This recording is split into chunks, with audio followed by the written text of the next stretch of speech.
this is my third little video blog to you for your practice. This one I want to talk about structure. So you'll hear my alarms going off there and my metronomes going off. These are brilliant things to use, a timer and a metronome. I've mentioned that in the last ones, but they really are. If you're going to practice your rudiments, of which there's there's 40 main rudiments, they're all really, really important to develop your technique. The one that I've just been showing you there is the double stroke roll, and I was doing that at crotchet equals 75. So just a few things about what I've just been doing. First thing is I put some structure into it, I put a timer on. Now that was only on for 30 seconds. I'd highly recommend that at one speed you stick to it for at least a minute, maybe 2 minutes, but for the purpose of this video I've just done that for 30 seconds for now. But yeah, at least a minute, maybe 2 minutes at that speed. So that was crotchet equals 75. The reason why we start our double stroke roll so slowly is because at this point we're still using our fingers at the back of the stick. You use your fingers to support the stick all the way through, but you'll find that you'll get to a certain speed where the bounce of the drum really takes over, and eventually you build it up into the full-on snare drum roll. But please don't just rush straight into that snare drum roll. Slowly build it up. We create some stamina, build some stamina, and we create a much stronger technique so that you can control that roll at the lower and the higher dynamics later on. So the other thing I did there is I put some structure into it, mainly for two reasons. One, so I don't go really mad. If you just sit there going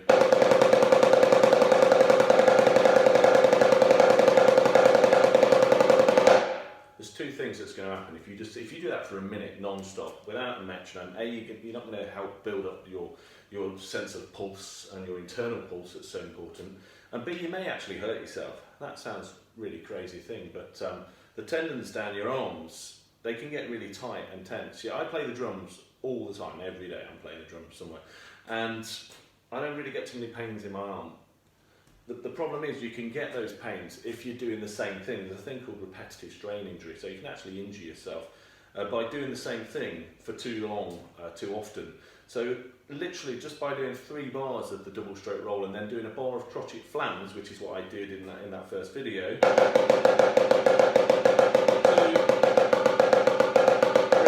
3, 4, flams, flam, flam, flam. So I'm moving from this position to this position, just giving those tendons a little rest, and you'll find actually you get no pains, you get no sores, because you get a little bit stiff sometimes when you're doing quite a lot. You'll find that will stop that stiffness from happening. So have a go at structuring it and breaking up the stuff that you do with something else. If you want to, I threw in some flams. You could throw in some drags, roughs, Ratamacues, Swiss Army triplets, just throw in a different rudiment. Anyway, back to the double strokes and building up that double stroke. So my advice then would be, I'm on 75, put it up to 80 for a minute, put it up to 90 or 85, 90, 95, 100. Go up in small increments all the time. That'll probably take you 10 minutes, doesn't it? So 75 up to 120 a minute each. That takes me 10 minutes to do, and that's probably enough. Well, that is definitely enough on your double stroke roll for that day. So this is what it would sound like at 120 after 10 minutes of work.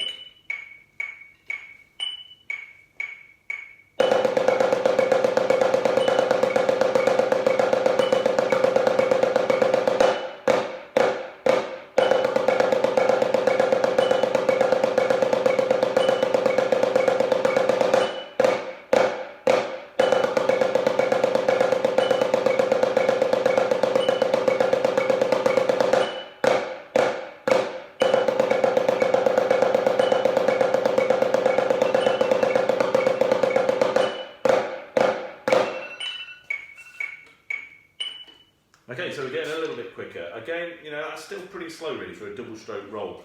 I know that a lot of people seem to go from this, right, I can do it now, and then they can do a snare drum roll, so they go 5-stroke roll.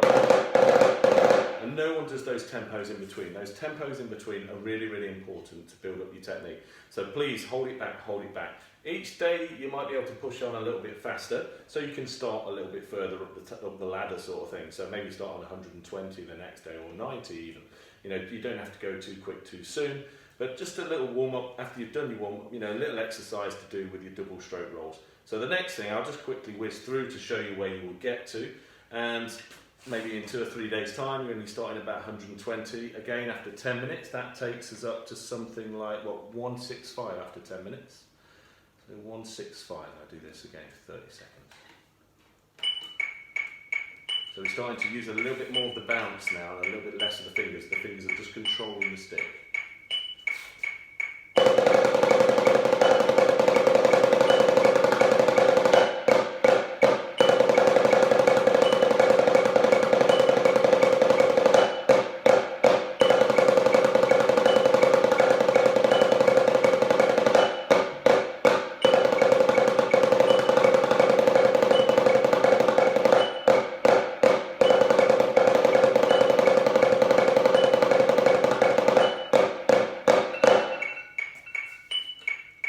Okay, so it's quite a tricky speed, that one. It's kind of right in the middle before you start to really let them bounce, and you're still trying to control it with the backs of your fingers there.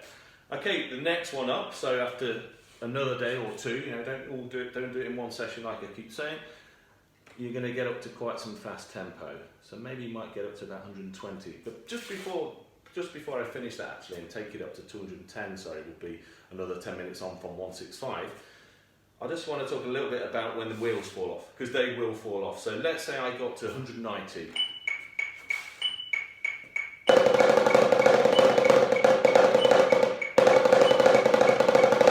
can't keep up. It's too difficult. Can't keep up. So don't go, oh, you know, I've done 10 minutes of that. That's fine. I'm just going to leave it. You know, just go back a little bit. Go back. So maybe like, I don't know, 180.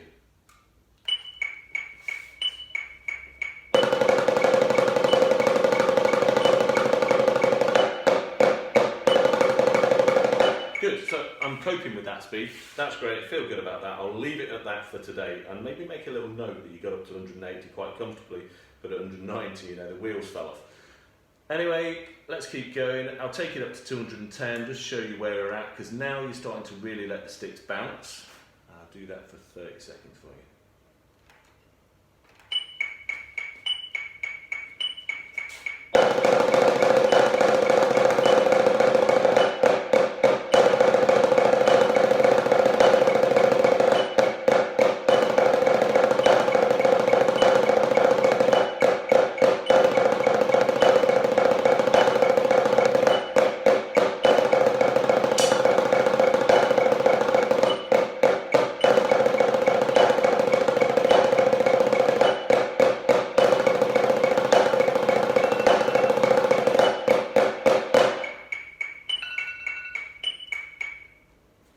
Okay, so that was the double stroke roll. Hope you have some fun at home having a go at doing that, and hopefully that'll help you put a bit of structure into your practice. Thank you.